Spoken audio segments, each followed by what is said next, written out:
Let us consider a small example. Imagine these are the 5 cities. In how many ways can you construct roads between these 5 cities so that no city is left out? You see, this is one possibility. See, although there is no way in which you can go from node 1 to node 4 or 5, still every city has at least one road. Okay, in other words, in the language of graph theory, we are saying in how many ways can we have a graph so that there are no isolated vertices. Isolated vertex means a vertex of degree 0. In how many ways can we construct a graph without isolated vertices? Now, look at this. I will now count in how many ways I can construct a graph with 1 being isolated. Let me call that as condition 1. Condition 1 is vertex 1 is isolated. And n of C1 is the total number of ways in which I can isolate 1. Just a convention. I call it n of C1. Okay, so n of C1 is going to be, I'll keep 1 isolated and I'm left with how many vertices? 2, 3, 4 and 5. 4 vertices. In how many ways can I construct a graph on 4 vertices? We have seen this problem already. It's a straightforward question. It is 2 to the power of all possible edges, which is 4 choose 2, which is 2 to the power of 6. So n of C1 is 2 to the 6. Pause and think if you have not figured out what is C1, what is n of C1 and how n of C1 is 2 to the power of 6. Similarly, what is C2? C2 will be condition 2, which is the vertex 2 is isolated. Okay, so n of C2 is also 2 to the power of 6, as you can observe. Same way, the way you said n of C1 is 2 to the 6, n of C2 is also 2 to the 6. So is n of C3, as you can observe, and so is n of C4. They all are 2 to the power of 6. Now, what is n of C1 times C2?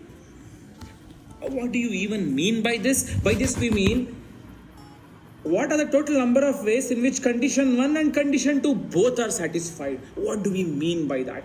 By that we mean 1 is isolated, that's what C1 stands for, and 2 is isolated, that's what C2 stands for.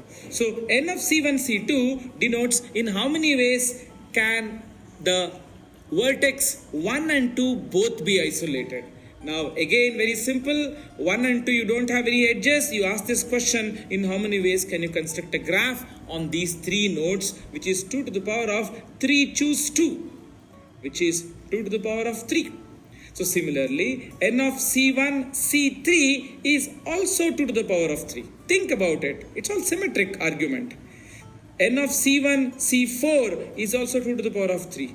Take any 2 vertices. So n of Ci, Cj will be 2 to the power of 3. So C1, C2, C1, C3, C1, C4, C1, C5, C2, C3, C2, C4, C2, C5, C3, C4, C3, C5 and C4, C5.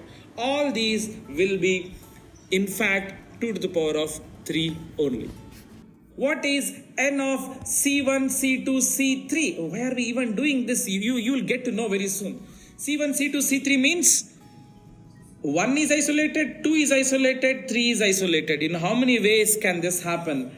2 to the power of, how much is it? 1 ways. Why? 1, 2, 3 are isolated means between 4 and 5 you have an edge or you don't have an edge. There are only 2 possible graphs. So it is 2 to the power of 1, and so n of any Ci, Cj, Ck will be 2 to the power of 1. Similarly, n of C1, C2, C3, C4. In how many ways can you have all 4 vertices isolated? Is precisely 1 way. Why? Think about it. In how many ways can we have, what is the other way? 1, 2, 3, 4 is one way, 1, 2, 3, 5 is another way, 1, 3, 4, 5 is another way. So you have all possible 5 ways of having 4 vertices isolated. Now please note, we are counting the same graph again and again. You see? Now that is a point to be noted.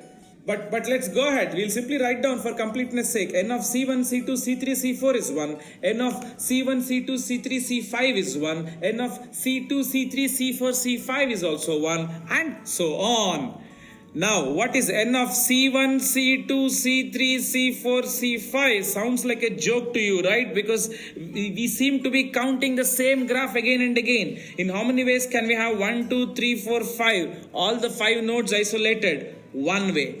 Now, the question is, if I write a big diagram and write a C1 circle, C2 circle, you see just the way we wrote AB, A union B, and found out the number of elements in A union B, right? If we were to write C1, C2, C3, C4, C5, my question would be, what are the elements outside these circles? Which means an element here would denote that graph where no vertex is isolated.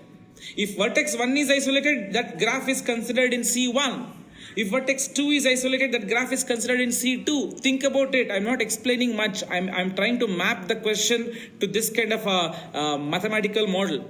Right? So C4 stands for, that oval stands for all those graphs with the vertex 4 isolated. So on and so forth, right? So now all I want to compute is what is outside these circles. So for that I should compute what is inside these circles. N of C1 plus N of C2, etc. up to N of C5 will be inside these circles. There's a general formula for this. As you can see, for A union B, you saw that it is cardinality of A plus cardinality of B minus cardinality of A intersection B. So for A union B union C, you observed that cardinality of A plus cardinality of B plus cardinality of C minus cardinality of A intersection B minus cardinality of A intersection C minus cardinality of B intersection C, and all of this plus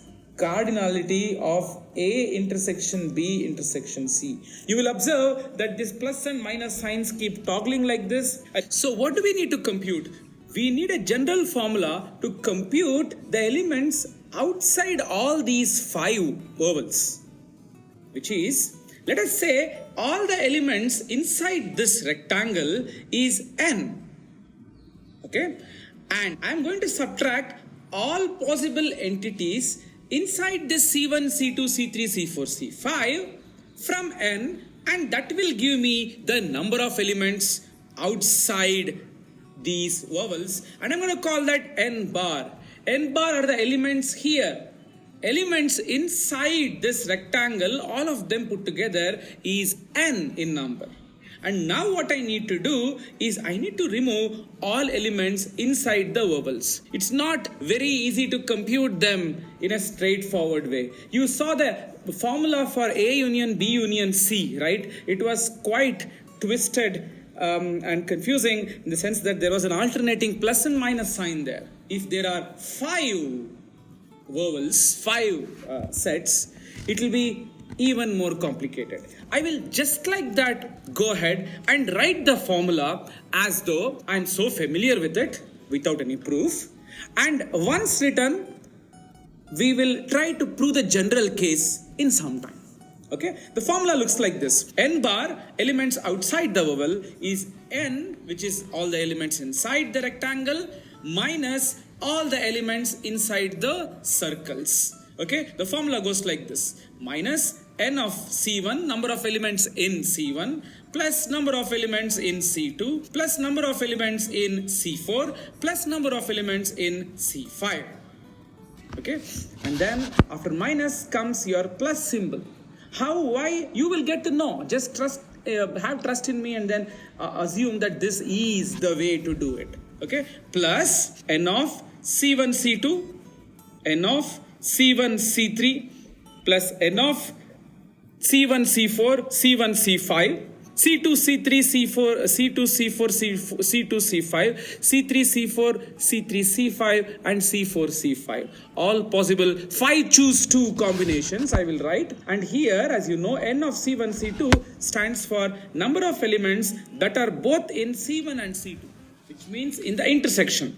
This is exactly like the formula of A union B union C's cardinality, just that the notation is different. I'm using n of something, all right? And then next will be a minus sign, continuing n of C1, C2, C3 and so on up to n of C1, C2, C3, C1, C2, C4, C1, C2, C5, so on up to C3, C4, C5. And then again comes a plus sign, n of C1, C2, C3, C4 plus n of, you left out C5 here, then you leave out C4 here, which will be C1, C2, C3, C5, and then you leave out C3, which will be C1, C2, C4, C5, and so on. The last term would be n of C2, C3, C4, C5, alright?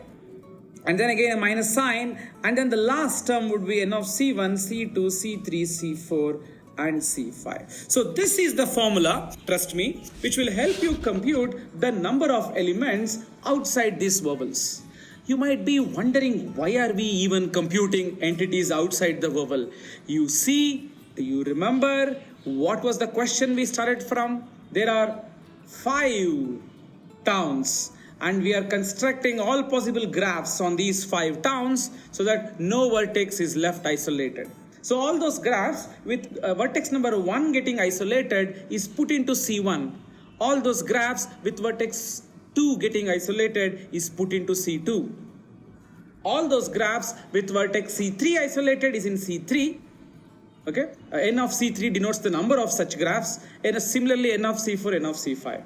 Okay, n of C1, C2 means all those graphs where vertex 1 and 2 are isolated. Okay, that's in the intersection. Now, this formula will actually give us the answer. Pause and think. I am computing the total possible graphs outside these vowels. Means what? If they are not in any of these vowels, it means vertex 1 is not isolated if it's not in C1. Vertex 2 is not isolated if it's not in C2. Vertex 3 is not isolated if it's not in C3, so on and so forth, up to C5. And any entity outside this vowel means here is a graph where no vertex is isolated, and that is precisely what we want to count. Think, correct? So this formula will magically give us the answer. Let us now try to compute the answer for this. So n bar, as you see, is n is all possible entities inside this rectangle. Let us compute that. Please note, we are just being quite well organized, in the sense that we are trying to find what is n of C1, n of C2, and this is the formula that will work. I have promised you, you will get to know why in a few minutes. I'll give a proof for this formula as well, but we're using this formula to simply solve the isolated vertex graph question. Okay, so n will be the total possible graphs within the rectangle, and what is that? All possible graphs on 5 vertices. You all know what that is. That is 2 to the power of 5 choose 2, which is 1024. As you can see, it is 2 to the power of 10. 5 choose 2 is 5 into 4 by 2, which is 5 into 2, that is 10. 2 to the 10 is 1024. And then minus, you have n of C1, n of C2, n of C3 up to 5.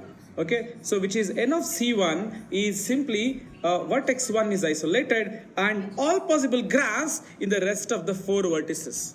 Think about it. N of C1, what is it? Total number of graphs where vertex 1 is isolated. I am not saying vertex 2 is not isolated. I am only saying that vertex 1 is isolated, which means you should compute all possible graphs with 2, 3, 4 and 5 in it. That is simply 2 to the power of 4 choose 2, right? Which is 2 to the power of 6 basically.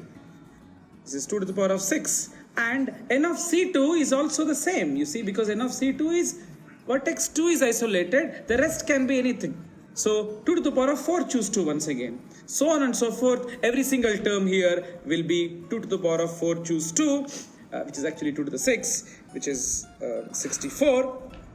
Right? So times 5, because there are 5 terms here, n of C1, n of C2, n of C3, n of C4 and n of C5. So 2 to the 5 choose 2 will become 1024 minus 5 times 64, right? Plus, look at the next thing, n of C1, C2. What is that? C1, C2 stands for vertex 1 and vertex 2 are isolated. Which means of the three vertices, you have 2 to the power of 3 choose 2 possible graphs. That is precisely 8 graphs.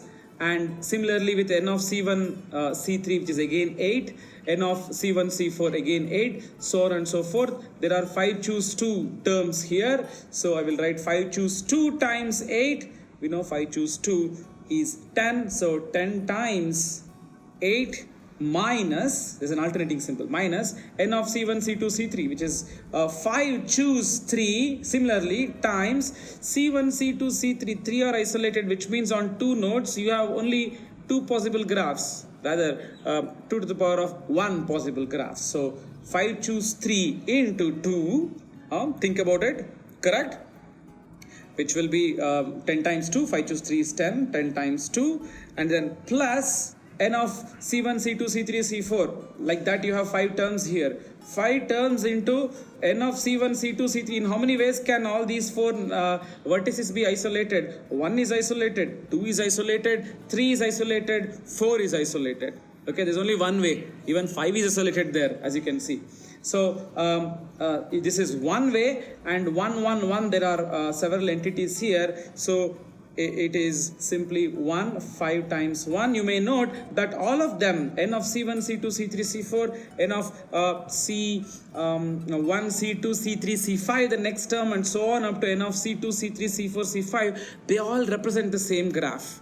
You see, as I told you, this formula, the reason why we have minus plus minus plus minus here, as you can see in the formula of A union B union C, we tend to overcount and hence we remove some entities, and then while removing we undercount and then we add some entities. This stuff goes on and on. So the last term actually is about adding a few stuff, and we overcount and then we again subtract something from that. Don't worry, you'll understand the formula very soon. So just go by the formula, whatever it says, you will have a deeper understanding of it very soon. Okay, 5 times 1, and the last term is n of C1, C2, C3, C4, C5, which is, this is just one term, and the number of graphs you can think of is again 1. So it is 1 into 1. If you can see, 1024 minus 5 into 64 is 320, plus 10 into 8 is 80, 10 times 2 is 20, plus 5 minus 1. This entire thing, as you can see, if you can add this up, it took me some time, I got 768, some basic arithmetic. So what is this number? This is the total possible ways in which you can construct a graph on 5 nodes such that no vertex is left isolated. Think. Now, what is left? The proof of this formula, magical formula that I used. And that's coming next.